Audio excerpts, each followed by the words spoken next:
Magandang araw, ako si Desiree P. Simeon at ang aralin natin ngayon ay patungkol sa tatlong klasifikasyon ayon sa porsyentong ipinapataw. Upang mas madali nating intindihin ang paksa, tayo ay gagamit ng tatlong persona sa araw na ito. Kilalanin natin si Juan, ang manager, si Miguel na assistant manager, at si Carlos na marketing manager. Ipagpalagay nating lahat sila ay nagtatrabaho sa iisang kumpanya kung saan ang sahod ni Juan ay 35,000, 30,000 naman kay Miguel, at kay Carlos ay 25,000. Sa unang porsyentong ipinapataw, una ang proportional na pagpapataw ng buwis. Ito ay tinatawag ding flat tax sa kadahilanang parehas ang ipinapataw na buwis sa income ng lahat mababa man o mataas ang kita ng mga ito. Sa halimbawa nating si Juan, Miguel, at si Carlos, ayon sa proportional pare-parehas ang porsyentong nakapataw sa kita ng lahat. At sa halimbawa natin, 10% ang ipapataw na porsyento kina Juan, Miguel at Carlos. At kung gagamitin natin ang nasabing porsyento, ang babayarang buwis ni Juan ay 3,500, 3,000 naman kay Miguel at 2,500 naman kay Carlos. Ang pangalawang klase ng pagpapataw ng buwis ay ang tinatawag nating progresibo, kung saan tumataas ang porsyento ng buwis kapag tumataas din ang kitang natatanggap at bumababa ang porsyento ng buwis kapag bumababa din ang kitang natatanggap. Progresibo ang ginagamit ng bansang Pilipinas kung kaya't mayroon tayong sinusunod na tax table sa pag-compute ng income tax, kung saan ang mga may kita ng 250,000 sa isang taon ay siyang may binabayarang buwis. At kung hindi naman aabot sa 250,000 ang kita ng isang tao sa isang taon, ay wala siyang babayarang buwis. Sa halimbawa natin kanina, kailangan nating alamin kung magkano nga ba ang kinikita ni Juan Miguel at ni Carlos sa isang taon gamit ang kanilang monthly income multiply by 12. Kaya naman kay Juan, 420,000 ang taunang kita niya, 360,000 naman kay Miguel at 240,000 naman ang taunang kita ni Carlos. Tayo ngayon ay magbabase sa tax table at unahin natin si Juan kung saan 420,000 ang kanyang yearly income at pasok siya sa taxable income kung saan over 400,000 but not over 800,000. At ang kailangan niyang bayarang buwis ay 22,500, ngunit hindi lamang dyan nagtatapos. Dahil sumobra ng 400,000 ang kanyang yearly income, ibabawas natin yung yearly income niya na 420,000 less yung 400,000, yung 20%, imumultiply natin yon sa 20,000 at makukuha natin ang 4,000 na idadagdag natin sa 22,500. Kung kaya't ang babayaran ni Juan na income tax ay 26,500. Ganon din kay Miguel dahil lumagpas ng 250,000 ang kanyang kita, kung kaya't 15% ang nakapataw na tax kay Miguel sa kita niyang lumagpas ng 250,000. 360,000 minus 250,000 is equal to 110,000 at yun ang gagamitin natin sa pag-compute ng income tax niya gamit ang porsyentong 15% o 0.15 at ang babayarang buwis ni Miguel ay 16,500.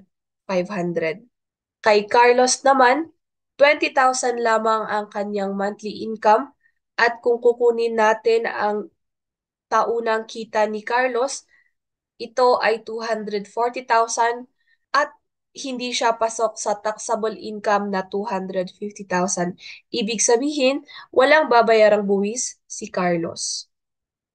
Sa progresibong pagpapataw ng buwis, pinapaliit nito ang agwat ng mayayaman sa mahihirap sa kadahilan ng Kapag mas mataas ang kita o yung mga taong mas mataas ang kita, mas mataas din ang kanilang binabayarang buwis.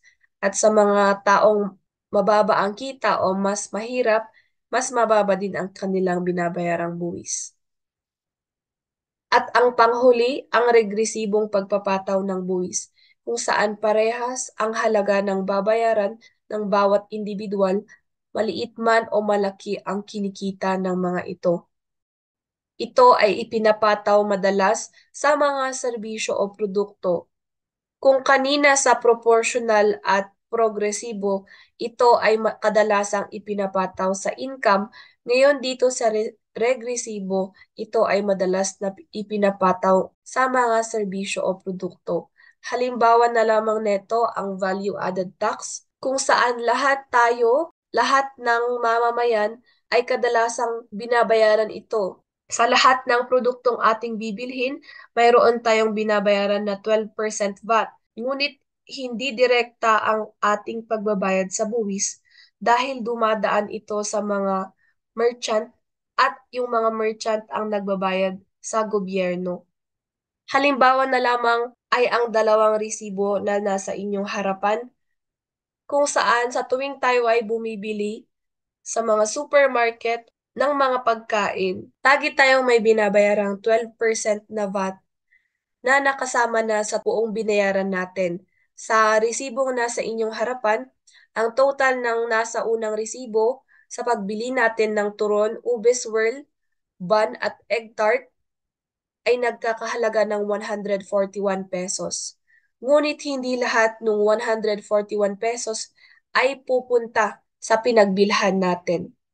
12% nun ay pupunta sa gobyerno at yun ang tinatawag nating VAT o Value Added Tax. 141 less yung VAT, yun ang pupunta sa nagbebenta. Mayroon tayong tatlong napag-aralan ayon sa porsyentong ipinapataw.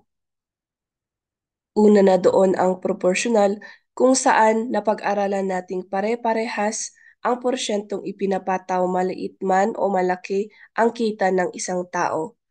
Pangalawa ang progresibo kung saan tumataas ang buwis na binabayaran kung tumataas din ang kita at bumababa naman ang buwis na binabayaran pag bumababa din ang kinikita. At pangatlo ang regresibo kung saan mataas man o maliit ang kita ng isang tao ay parehas pa din ang buwis na kanilang binabayaran.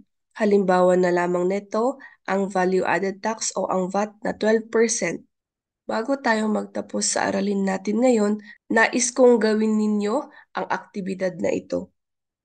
Basahing mabuti ang sanaysay at sagutan sa malinis na papel at balikan ang video na ito para malaman kung tama ang iyong sagot.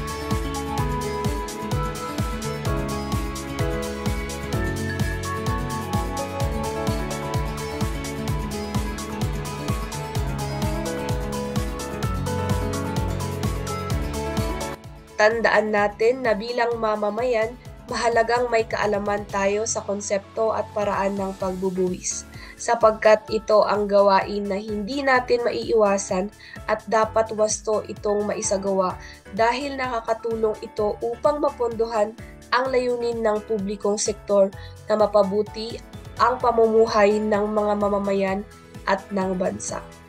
Salamat sa pakikinig!